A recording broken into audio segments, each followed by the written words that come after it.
দুপুরে খেয়ে দিয়ে উঠতে না উঠতেই নারায়ণরা এসে ধরল।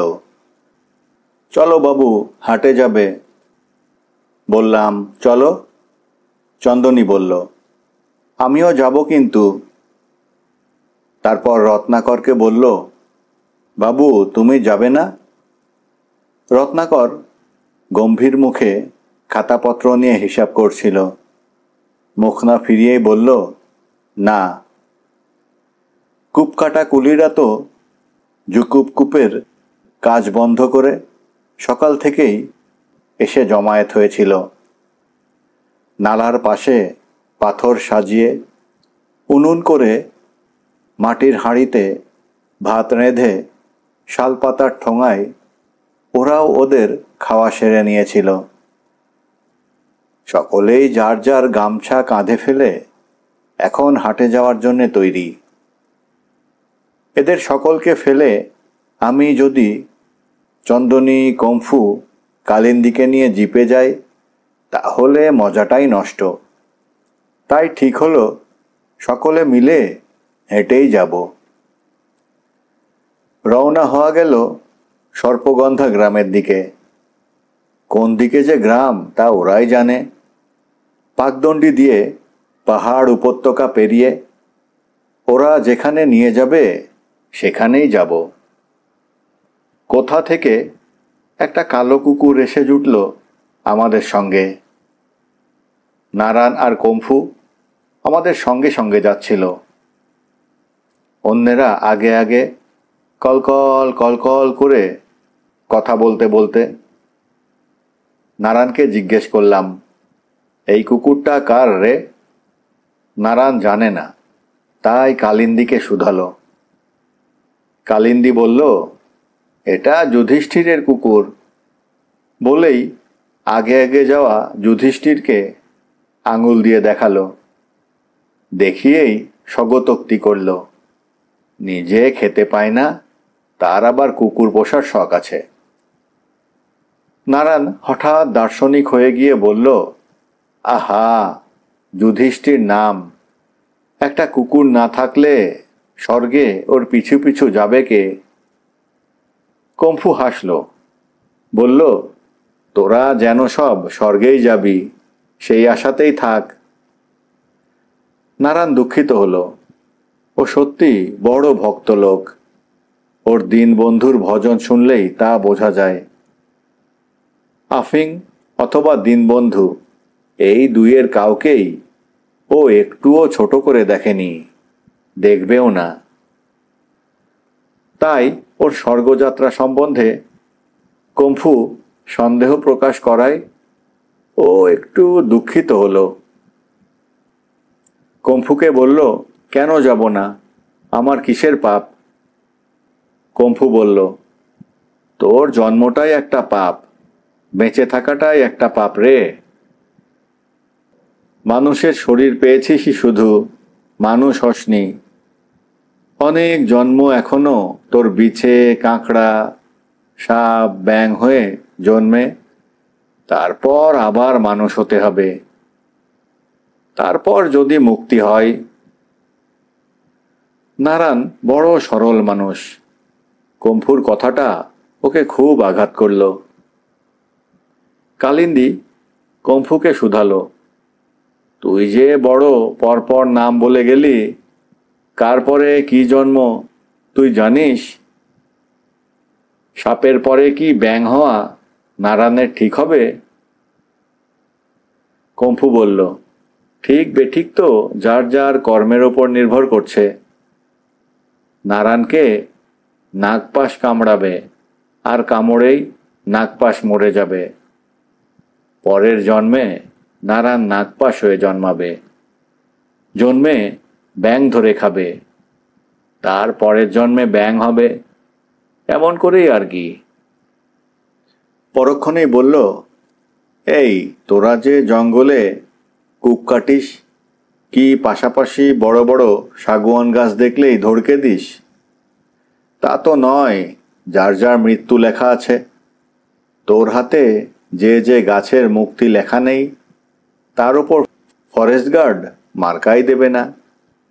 সেখানে তোর টাঙ্গিও পড়বে না, বুঝলি? কালিন্দী বলল, কিছুই বুঝলাম না। সত্যি কথা বলতে কি, আমিও কিছু বুঝিনি। কিন্তু কম্ফু বলল, বেশি বুঝে দরকার নেই।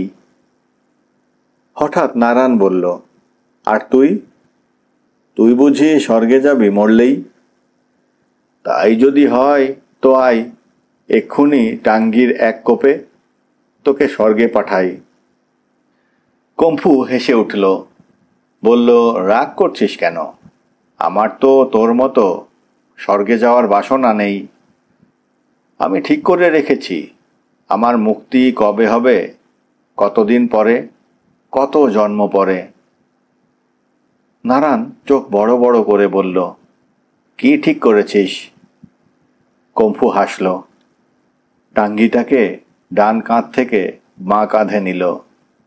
সাপমুখো লাঠিটা ডান হাতেই রইল।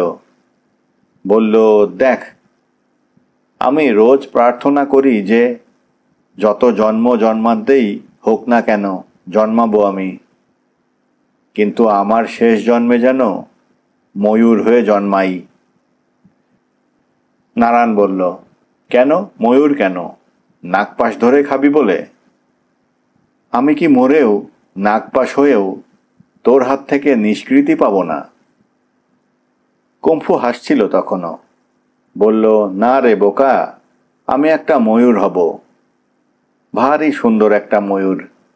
আর বনের একটা চকরা বকরা চিতাবাঘ এক বর্ষায় দুপুরে যখন আমি আনন্দে পেখম তুলে নাচব, ঠিক সেই সময় খপ করে ধরে খেয়ে আমাকে মুক্তি দেবে।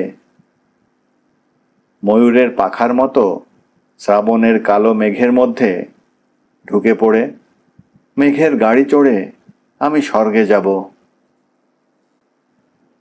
কালো কুকুরটা মালিকের কাজ ছেড়ে আমাদের পায়ে পায়ে চলেছে এখন।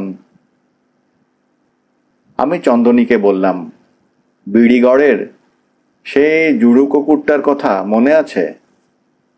সেই দিনই তোমার সঙ্গে আমার প্রথম দেখা হয়।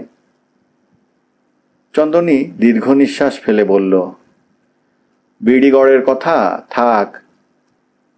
তারপরে বলল, বুঝলাম, কুকুরটাকে মনে করে রেখেছ, আর সব কেমন ভুলে গেলে, তাই না? আমাকেও তো ভুলেই ছিলে, না ডাকলে কি আর দেখা হতো?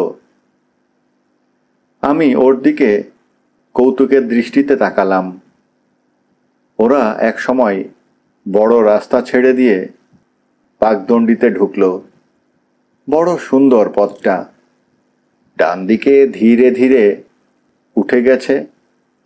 সকালে আমরা যেখানে গেছিলাম সেই মালভূমির টুপি পরা পাহাড়টা, বাঁ দিকে আবার তেমনি ধীরে ধীরে গড়িয়ে নেমে গেছে একটা ঢাল, ঢালের পরে উপত্যকা। এখন গাছে গাছে লক্ষ লক্ষ কোটি কোটি পাতা গরমে শুকিয়ে গেছে। তাদের লাল আর হলুদ চতুর্দিকের সবুজ পটভূমিতে যে কি দারুণ দেখাচ্ছে। বাংলায় হলুদ, লাল, সবুজের অত নাম নেই। ইংরেজিতে আছে ইয়েলো, ইয়োকার ইয়েলো, লেমন ইয়েলো। লালের মধ্যে red, crimson, pink, scarlet, post office red, brick colour, rust colour, আরও কত কি রং, রঙের সমারোহ। তার মধ্যে মধ্যে এখন জঙ্গল পাতলা হয়ে যাওয়ায় কালো কালো বড় ছোট পাথর চোখে পড়ে। বড় গাছের কালো, সাদা, ফিকে হলুদ এবং সবুজ কাণ্ড। কে এক চিত্রকর যেন নিরজনে বসে তুলে নিয়ে কি এক দারুণ জীবন্ত ছবি এঁকেছেন আদিগন্ত ক্যানভাসে। কালার স্লাইডের মতো ক্ষণে ক্ষণে, প্রহরে প্রহরে ছবি বদলাচ্ছে।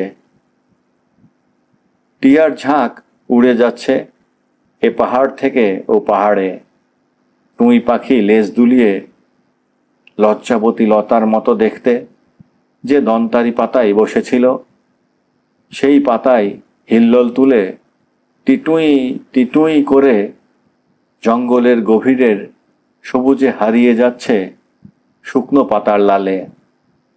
পাহাড়ি ময়নার বুকের লাল মিশেছে তাতে। এক রাশ আধ শুকনো হলুদ পাতার মধ্যে থেকে হলুদ কালো বসন্ত বৌরি পাখি কি উচ্ছ্বাসে সোজা উড়ে যাচ্ছে দূরে তীর বেগে, যেন এক্ষুনি না গেলেই নয়। বিষম প্রয়োজন বুঝি তাকে এই মুহূর্তে কারোর। আমার ভারী ইচ্ছে করে পাখি হতে। পাখি যখন উড়ে উড়ে গাছপালার গভীরে হারিয়ে যায়, কি পাহাড়ের অন্য পিঠে চলে যায়, কি চাঁদের মধ্যে ঢুকে যায়, অথবা যখন ডুবন্ত সূর্যকে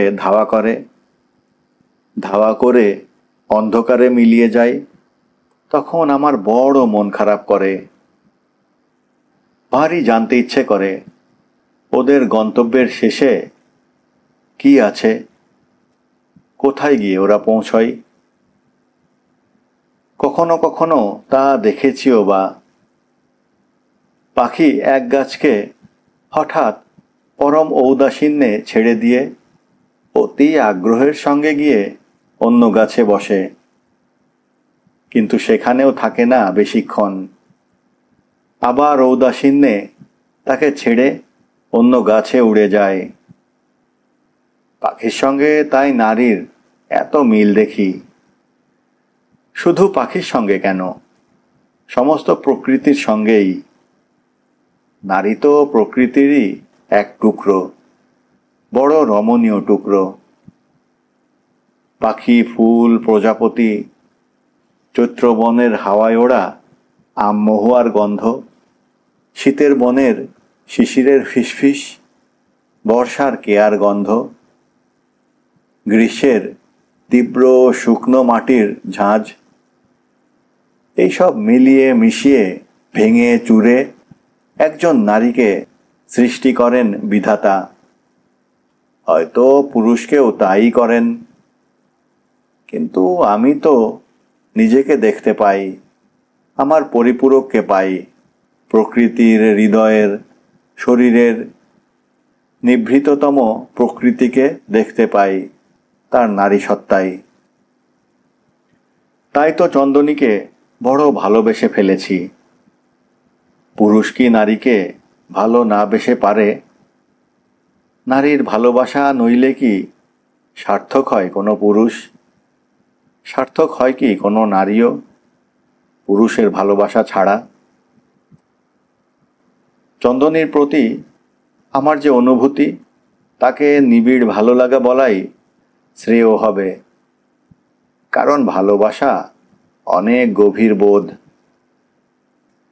কম্ফু ঠিকই বলেছিল, জীবনে বারবার ভালোবাসা যায় না, ভালোবাসা পাওয়াও যায় না। একবার দুইবারই তা জোটে কারো কপালে সারা জীবনে। এত কষ্ট, আর্থিক, মানসিক, সাংসারিক, সামাজিক, তবু আশ্চর্য, ভালোবাসা ঠিকই জেগে থাকে মানুষ মানুষের বুকে। তাদের মানুষ হতে, মানুষ থাকতে উদ্বুদ্ধ করে। আমি বড় বোকা মানুষ। ভালোবাসা, এই প্রকৃতির প্রতি ভালোবাসা, চন্দনীর প্রতি ভালোবাসা, নারায়ণ, কম্ফু, কালিন্দী, চন্দ্রকান্ত, এমনকি রত্নাকরের প্রতি ভালোবাসাও আমাকে বড় আচ্ছন্ন করে। ভালোবাসার পাত্র আমার কাছে সম্পূর্ণ অপ্রাসঙ্গিক। ভালো যে বাসতে পারি কাউকে, কিছুকে, এই বোধটাই আমাকে বড় মুগ্ধ করে। একটা চড়াই পেরিয়ে একটা উথরাই নেমে কিছুটা সমতলে গিয়েই দূর থেকে সর্পগন্ধা গ্রামের হাট চোখে পড়ল। একটা সেগুন বনের ভেতর অল্প একটু জায়গা নিয়ে হাটটা। গাছতলায় অর্গুন পাতা বিছিয়ে দোকানিরা বসেছে। কোনো জায়গায় মোটা চাল, ডাল, শুধু মসুর, শাড়ি, গামছা, নানা রঙা কাঁচের চুড়ি, আয়না, দুর্গার পট, জগন্নাথের পট, কয়েকটা এঁচড়, আলু, পেঁয়াজ, হলুদ, আদা, শিমুলমূল, কন্দমূল, নানা রকম জংলি মূল, মাটির হাঁড়ি কলসি, আফিংয়ের গুঁড়া, মোটা দানার নুন, গুড়, আলতা সিঁদুর। এই পাহাড়ি গাঁয়ের চারপাশের লোকেরা এত গরিব যে তাদের মেয়েদের রূপোর গয়না বা পেতলের বাসন বা চুল বাঁধা রিবন কিছুই এই হাটে জমেনি, কিন্তু সিঁদুর এবং আলতা উঠেছে। বন পাহাড়ের মেয়েদের বোধহয় এর চেয়ে বড় আভরণ নেই, হয়ও না। একপাশে একটা বিড়ি বড়া ও গুলগুজার দোকান, ভাটিখানা, শালপাতার দোনা ছড়ানো ছিটানো। বড় একটা বটগাছের একপাশে একজন নাপিত বসে একজন লোকের বগল কামাচ্ছে মনোযোগ দিয়ে।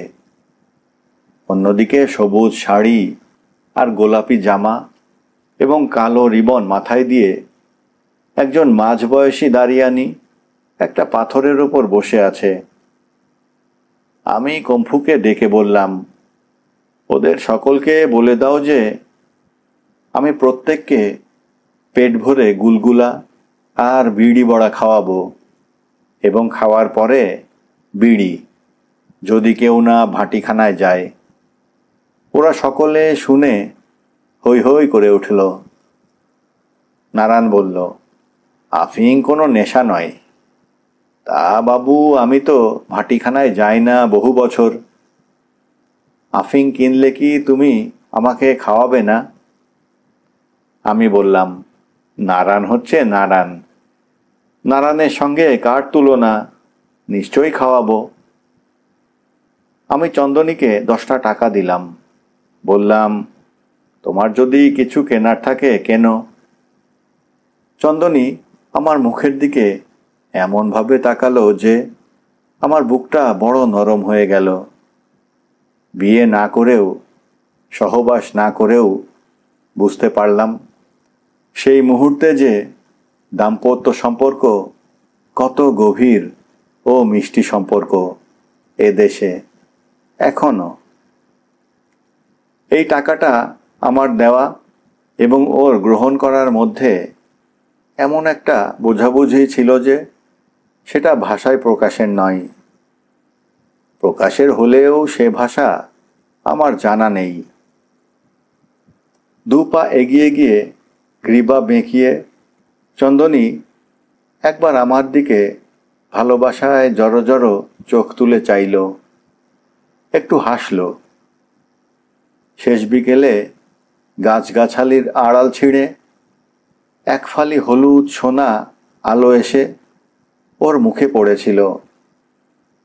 আমার চন্দনী জ্যোতির্ময়ী হয়ে উঠেছিল। ভিড়ের মধ্যে মিলিয়ে যাওয়া চন্দনীর দিকে চেয়ে থাকতে থাকতে মনে হলো, চাকরি পাওয়ার দিনের পর থেকে এত খুশি আমি কখনো হইনি। খুশিতে আমি উজ্জ্বল হয়ে উঠলাম। সকলকে ডেকে বললাম, আয় রে, তোরা বিড়ি বড়া আর গুলগুলা খা। এই বিড়ি বড়া বিড়ি অর্থাৎ কলাই ডাল দিয়ে তৈরি করে ওরা। দক্ষিণ ভারতীয় বড়ার মতোই প্রায়। উড়িষ্যার সব অঞ্চলেই এর খুব চল। যে যার হাট সেরে গুলগুলা বিড়ি বড়ার দোকানের সামনে এসে ভিড় করল।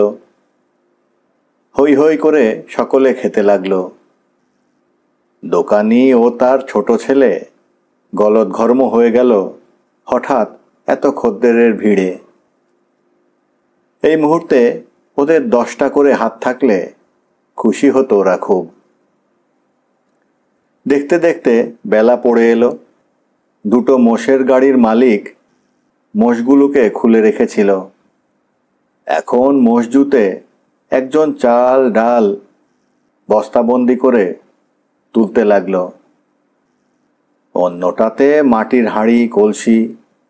ওরা বোধহয় দূর থেকে এসেছে। আলো থাকতে থাকতে গ্রামে পৌঁছতে চায়। দারিয়ানি মেয়েটির কাছে একজনকেও যেতে দেখলাম না। ওর আজ হাট করার পয়সাটুকুও রোজগার হলো না। আমি ভাবছিলাম কোনো খদ্দের পেলেও তাকে নিয়ে ও যেত কোথায়। কালিন্দিকে শুধলাম সে কথা। কালিন্দি হেসে ফেলল আমার অর্বাচীনতায়। বলল, এই জঙ্গল পাহাড়ে ঘর বাড়ি দিয়ে কি হবে বাবু? দেখতেন খদ্দের পেলেই চলে যেত গাছগাছালির ওপাশে, পাথরের আড়ালে, কি নালার ছায়ায়। এখানে ঘর কোনো সমস্যা নয়, লোকই সমস্যা, পয়সা সমস্যা। আমি কালিন্দির সঙ্গে কথা বলছি, এমন সময় দেখি চন্দনী গিয়ে মেয়েটার কাছে দাঁড়ালো। মেয়েটা উঠে দাঁড়িয়ে চন্দনীকে কি সব বলল। মেয়েটার মুখে যেন কালি ঢেলে দিয়েছিল। দেখলাম চন্দনী তার হাতে কি যেন দিল। মেয়েটার মুখ আনন্দে উজ্জ্বল হয়ে উঠল।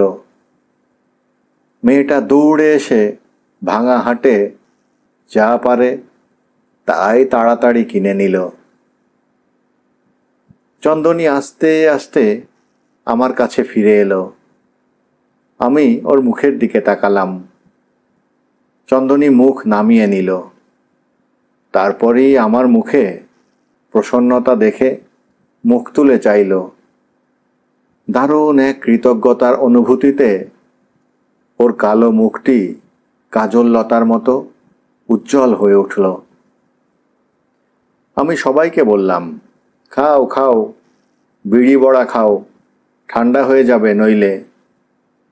নারায়ণ বলল, বাবু, কম্ফুর বউ গুলগুলা খেতে খুব ভালোবাসে। কম্ফুকে ওর বউ ছেলের জন্যে একটু কিনে দাও। কম্ফু লজ্জা পেল, নারায়ণকে বলল, ভাগ। আমি বললাম, নাও কম্ফু, গামছায় বেঁধে নাও। কম্ফু বলল, বউটা বড় পেটুক, ছেলেটাও হয়েছে তেমনি। ধুলো বালি গোবর চ্যাবনপ্রাশ যা হাতের কাছে পায় তাই খায়। এ কদিনে কম্ফুর বউকে দু একদিন ছাড়া দেখতে পাইনি। মেয়েটি বেশ সুন্দরী, গায়ের রং ফর্সা, নাকে পেতলের নথ, পরনে গেরুয়া শাড়ি। এখানে মেয়েরা যেমন পরে, শুধুই শাড়ি, কোনো রকমে পেঁচানো, আর কোনো জামা কাপড় নেই। মাথায় একরাশ কালো চুল, বিনা তেলে বিনা চিরুনিতে রুক্ষ হয়ে গেছে, কিন্তু শরীরের বাঁধন এখনো খুব ভালো। মনে হয় কম্ফুর চেয়ে বয়সে কম করে 25-30 বছরের ছোট হবে। নাম সীতা। ওকে কথা বলতে দেখিনি কখনো, এমনকি কম্ফুর সঙ্গেও না। ওকে এমনিতেও ঝুপড়ির বাইরে বড় একটা দেখা যায় না। শুধু দুপুরবেলা সকলের খাওয়া দাওয়া হয়ে গেলে ক্যাম্পের ওপর একটা অলস মন্থরতা নেমে আসে যখন, কম্ফু তখন খল নড়া, হামানদিস্তা এসব নিয়ে নানা রকম গাছপাতা শিকড় ছাল থেকে রোদে পা ছড়িয়ে বসে ওষুধ বানায়। তখন ওর বউ কম্ফুর দিকে পেছন ফিরে বসে অলস উদাসীনতায় নিজের মাথার উকুন মারে। চন্দনীর মতো নয়, নোংরা অপরিষ্কার। চন্দনী তো আদিবাসী উপজাতি, ওরা তা নয়। কম্ফুর বউকে দেখে মনে হয়নি কখনো যে ও কিছু ভালোবাসতে পারে। ওরও পছন্দ অপছন্দ, দাবি দেওয়া বলে কিছু থাকতে পারে। তাই ও যে গুলগুলা খেতে ভালোবাসে এ কথা শুনে আমার একটা খবরের মতো খবর বলে মনে হচ্ছিল।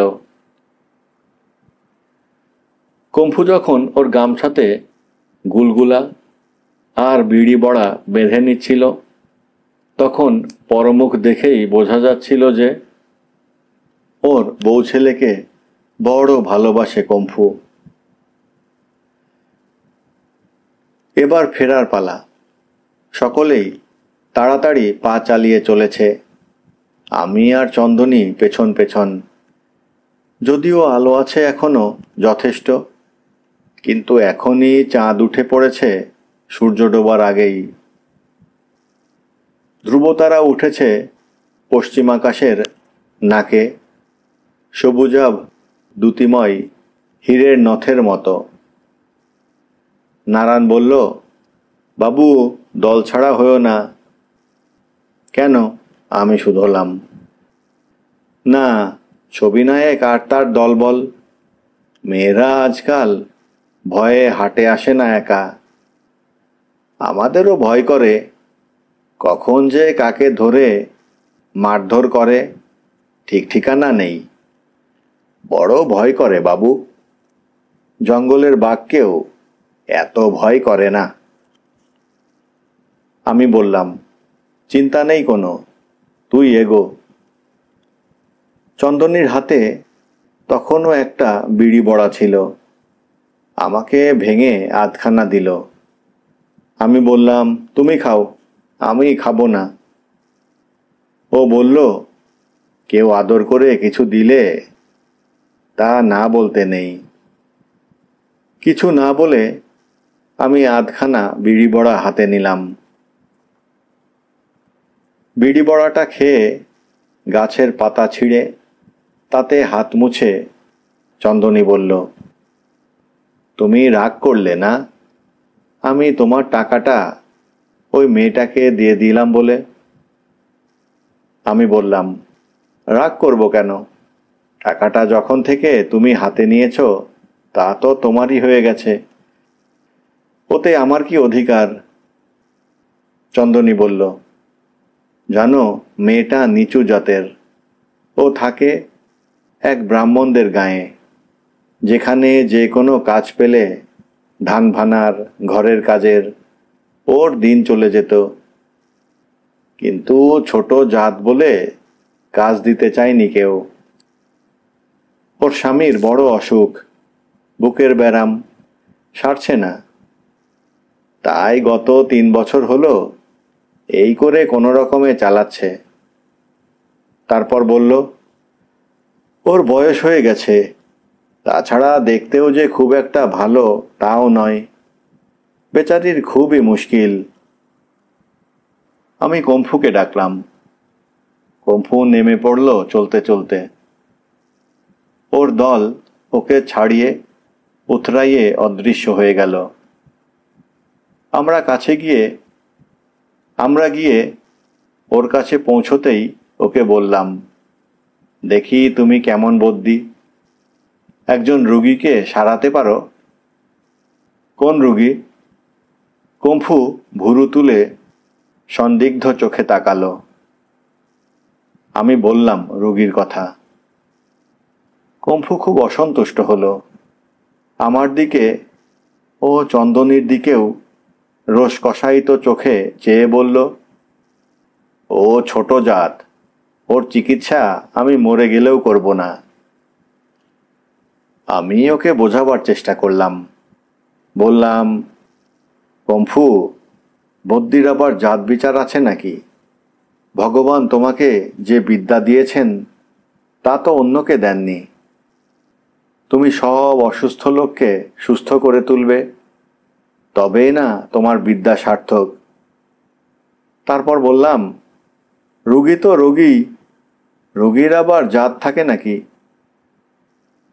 কম্ফু শ্লেষের সঙ্গে হাসল, বলল, তোমার অনেক জ্ঞান বাবু, তুমি বড় শহরের লেখাপড়া জানা লোক, তোমার বিদ্যা নিয়ে তুমি থাকো, আমরা জাত বেজাত জন্ম বেজন্মা মানি। আমি বললাম, তুমি যা চাও সব দেব, যাবে? কম্ফু বলল, আমি বদ্যি কম্ফু, আমাকে লোভ দেখিও না। আমি আমার জ্ঞান গম্যি নিয়ে বেঁচেছি, বাঁচব। তোমার টাকার লোভে আমি জাত খোয়াবো না। কম্ফু এই বলে হনহন করে আমাদের ফেলে এগিয়ে গেল। চন্দনী আমার পাশে গাঢ় হয়ে এসে বলল, লোকটার বউ যে দাঁড়িয়ানি, সেই জন্যেই ও রাজি হলো না। তোমাকেও আসলে ওরা সহ্য করে না। নেহাত তুমি বলেই কিছু বলে না। আমার কারণে তোমার এত অপমান আমার বড় লাগে।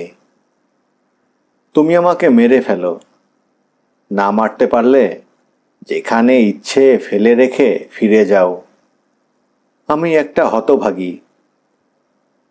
আমি ওর হাতটা হাতে নিলাম, বললাম, তুমি চুপ করো তো। আমরা সবচেয়ে পেছনে আসছিলাম। যখন বড় রাস্তায় এসে পড়লাম, তখন চাঁদটা পাহাড়ের বাধা ছাড়িয়ে উপরে উঠেছে। দিনের শেষ আলোর দিগন্তে বনজ্যোৎস্নার প্রথম আলো মাখামাখি হয়ে এক আশ্চর্য আলোর না রাত না দিন সৃষ্টি হয়েছে। না প্রদোষ না উষা, একে কি বলে ডাকবো? ক্যাম্পের কাছে যেতেই একটা গোলমাল শুনতে পেলাম।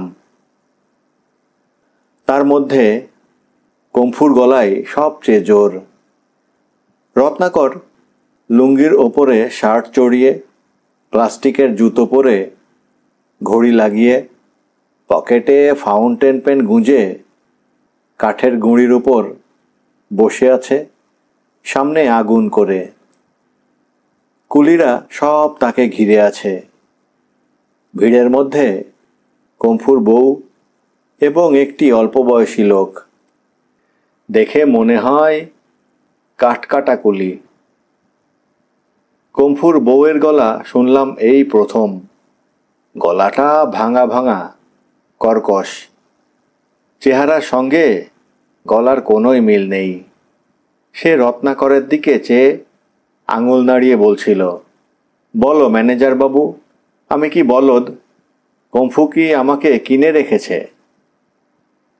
রত্নাকর জজ সাহেবের মতো বাহ্যিক গম্ভীরতা বজায় রেখে নৈর্ব্যক্তিক চোখে চেয়েছিল কম্ফুর বউয়ের মুখের দিকে। মুখে কোনো কথা বলছিল না। তখন ওর মুখ দেখে মনে হচ্ছিল যে ওর বয়সের তুলনায় যথেষ্ট বিজ্ঞ ও বুদ্ধিমান হয়েছে রত্নাকর। কম্ফু বলল, এই সীতা দেখ, একবার চেয়ে দেখ, তোর জন্যে গুলগুলো এনেছি, বিড়ি বড়া এনেছি, খাবি না?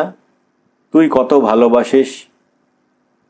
সীতা অর্থাৎ কম্ফুর বউ বলল, না। তারপর বলল, বুড়ো বদ্যি, আমি কি ছাগলের দো না চ্যাবনপ্রাশ? তুই তো আমার বাবার বয়সী, মেয়ের আদরটুকুও তো দিতে পারতিস। তুই কেবল নিজেকে নিয়ে থাকলি। তোর নিজের বিদ্যা, তোর কর্কট রোগের ওষুধ, তোর জড়া তেল, পুটকাশিয়ার গোড়া আর হাড় কঙ্কালির ছাল। তুই একটা জোয়ান মেয়েকে কি দিয়েছিস? শাড়ি, পেতলের মল, আদর। তোর কি আছে আমাকে রাখবার মতো? পাশের ছেলেটি মুখ নিচু করে দাঁড়িয়েছিল। শক্ত সমর্থ কালো চেহারা, মাথার চুল পাতলা, ছেলেটির কাঁধে একটি ছেঁড়া ঝোলা। কম্ফু বিড়বিড় করে বলল, কুশ? কুশের কি হবে সীতা? তোর কুশকে ছেড়ে থাকতে পারবি? সীতা কর্কশ গলায় বলল, কুশকে ছেড়ে থাকবো কোন দুঃখে? ওকে আমার সঙ্গে নিয়ে যাব। কুশকে নিয়ে যাস না রে সীতা, আমি তাহলে মরে যাব। ও আমার ছেলে, ওকে রেখে যা। সীতা ওর উলঙ্গ ধুলোমাখা ছেলের হাত ধরে চিৎকার করে বলল, তবে সবাইকে শুনিয়েই বলি, শুনুক সবাই। কুশ তোর ছেলে নয়। কুশের বাবাকে এই দেখ, দাঁড়িয়ে আছে আমার পাশে, চেয়ে দেখ ভালো করে। কম্ফুর চোখটা দপ করে জ্বলেই নিভে গেল। আমি ভাবলাম কম্ফু ওর কাঁধের টাঙ্গি দিয়ে বুঝি দুজনকেই কেটে দুফালা করে ফেলবে এক্ষুনি, কিন্তু কম্ফু কিছুই করল না। মুখ নামিয়ে নিল।